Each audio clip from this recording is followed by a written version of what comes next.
Salam ma famille, c'est Kronidata, j'espère que vous allez bien.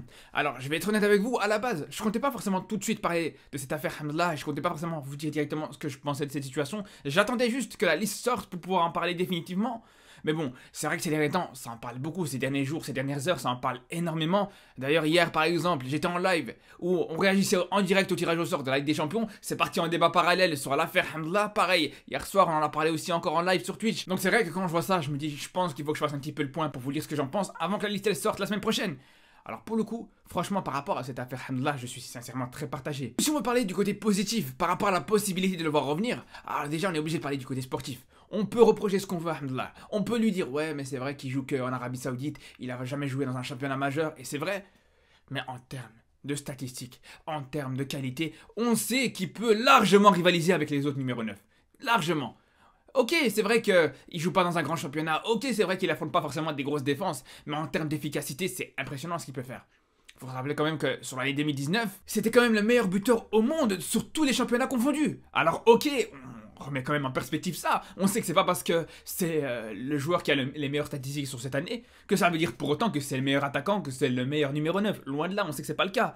Mais ça veut tout simplement dire que si ce joueur a des statistiques monstrueuses en Arabie Saoudite, a des statistiques monstrueuses quand il joue en Chine, en Norvège ou dans le championnat marocain, ça veut dire tout simplement que si tu le mets dans un championnat plus relevé, il peut aussi répondre présent. Il va pas non plus être dans les meilleurs buteurs, mais il pourrait vraiment avoir des statistiques intéressantes. Par exemple, seulement en Ligue 1, il peut largement atteindre pour moi les 10 ou 15 buts par saison. Ça, c'est important.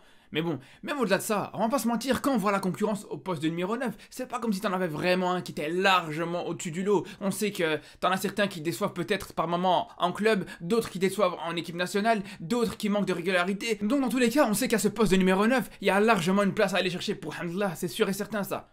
Et pour continuer sur les aspects positifs, avant de passer aux aspects un peu plus négatifs, avant de passer aux choses qui pourraient me freiner par rapport au fait de revoir Hamdallah revenir dans cette équipe nationale du Maroc, je vais vous dire une chose positive, une chose que j'ai vraiment appréciée chez lui. Et là encore une fois, on peut lui reprocher ce qu'on veut, on peut l'accuser de tout ce qu'on veut, mais il a quand même fait une chose que Ziyech n'a pas fait. Il s'est quand même excusé publiquement envers le public marocain. Et ça, personnellement, je trouve que c'est hyper important. Parce que je sais pas si vous vous rappelez, mais quand je parlais de cette affaire Ziyech, moi c'était la seule chose que je voulais. Moi, c'était la seule chose que je voulais juste voir, avant que Ziyech revienne dans cette équipe nationale marocaine, qui s'excuse envers le public marocain. Après, vous allez me dire, ouais, mais Ziyech, il a rien fait, etc. Bref, moi, quand j'aurais aimé voir des excuses de Ziyech, des excuses publiques, c'est pas par rapport à sa relation et sa situation avec Vaïd, mais c'est tout simplement par rapport au fait qu'il a refusé quand même une sélection. Il a refusé quand même une convocation pour les matchs de barrage, des qualifications à la Coupe du Monde. Pour moi, ça c'est très grave. Après, c'est vrai que malgré tout, faut quand même être honnête là-dessus, ce qu'a fait Hamdallah, par contre, c'est encore plus grave. C'est même dramatique, c'est même gravissime. Quand même, être convoqué par ton équipe nationale pour jouer à la Coupe d'Afrique et que quelques jours avant cette CAN, quelques jours avant le début de cette compétition, tu décides comme ça de partir à quelques jours de la Coupe d'Afrique pour une petite dispute, pour une petite querelle de vestiaire. Bien sûr, c'est très grave. Bien sûr, c'était indispensable même qu'il s'excuse. Ça, c'est clair et net. Et c'est là où on va en venir à cet aspect un petit peu négatif, à ces petits problèmes que pourrait causer la présence de Hamdallah au Qatar. C'est tout simplement le fait qu'on n'est pas à l'abri que ça se reproduise. Et à quoi qui garantit que ça va pas se reproduire? Et justement, hier, quand on en a parlé en live et qu'on débattait à ce sujet-là, on avait profité pour en faire un sondage. Et le résultat de ce sondage était intéressant. Alors je vous avais posé la question, pour vous, si Hamdallah devait aller à la Coupe du Monde avec le Maroc, pour vous, est-ce que vous préfériez mettre Hamdallah ou En-Nesyri titulaire? Alors le résultat de ce sondage était intéressant parce que je pense que c'est ce qui risque fort de se produire. C'est que tout simplement vous avez été 70% à me dire que vous préfériez voir En-Nesyri titulaire dans cette Coupe du Monde. Et ça personnellement je pense que c'est tout à fait logique, c'est tout à fait cohérent parce qu'on peut reprocher aussi ce qu'on veut à En-Nesyri. Mais on sait qu'En-Nesyri c'est un joueur qui a de l'expérience avec cette équipe nationale du Maroc, c'est un joueur qui a déjà joué une Coupe du Monde, qui a déjà joué plusieurs Coupes d'Afrique, c'est un joueur qui a déjà même marqué en Coupe du Monde, c'est un joueur qui connaît très bien aussi cette attaque marocaine. Donc c'est clair et net aujourd'hui qu'à un moment donné, En-Nesyri est plus légitime que Hamdallah pour être titulaire dans cette équipe nationale. Et c'est là où on va avoir un problème.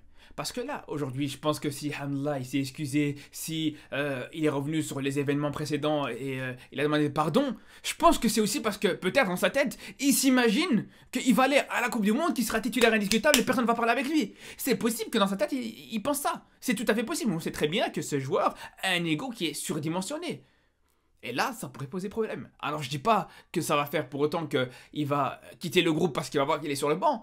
Mais je pense qu'avec sa mentalité, avec son ego un petit peu développé, je pense qu'il y a de grandes chances de le voir un petit peu tirer la tête, de le voir un petit peu créer une mauvaise ambiance et une mauvaise atmosphère entre les différents attaquants de cette équipe nationale, voire même l'ensemble de ce groupe. Et ça peut vraiment être problématique.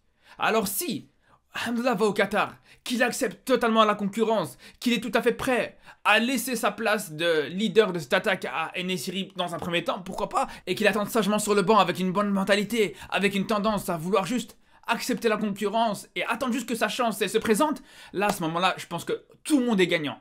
Tout le monde serait gagnant dans cette situation-là. Mais c'est pas sûr, c'est pas garanti. Et ce qui est pas garanti non plus, c'est que de nouveau, il y ait des tensions qui éclatent entre Hamdallah et les autres protagonistes avec qui il est rentré en conflit la dernière fois. Les mêmes causes produisent les mêmes effets.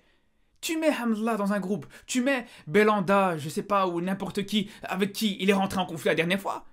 Il y a quoi qui empêche que de nouveau ça éclate? C'est ça le problème aussi. Donc ça reste à voir. Et là, je pense et j'espère surtout que Regragui a su prendre les dispositions. Que c'est pas juste qu'il a joué au loto, qu'il a fait une partie de roulette russe et s'est dit bon, ça passe ou ça casse. Non, j'espère vraiment qu'il a au préalable bien pris le temps de discuter avec Hamdallah, qu'il a bien eu le temps de prendre le temps de discuter aussi avec les autres, avec qui il est rentré en conflit pour être sûr que ça risque pas de se reproduire.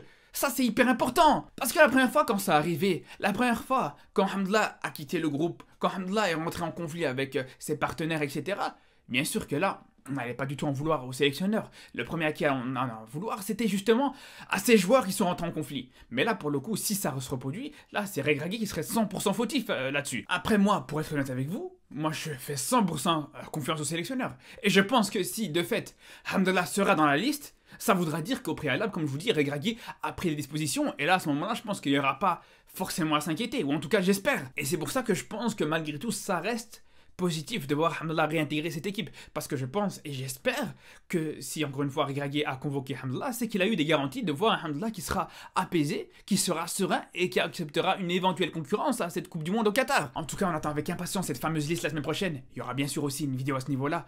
D'ailleurs, on va bientôt rentrer dans le mode Coupe du Monde, comme j'appelle ça, où il y aura des vidéos de débrief, des vidéos d'avant-match, des vidéos d'après-match, même des lives aussi sur Twitch pendant les matchs du Maroc. Il y aura aussi, bien sûr, comme j'ai déjà dit, des lives et des vidéos sur le Sénégal, la Tunisie, la Belgique et la France, en plus du Maroc, bien sûr. Donc on se dit à très très vite, et surtout d'ici là, prenez soin de vous.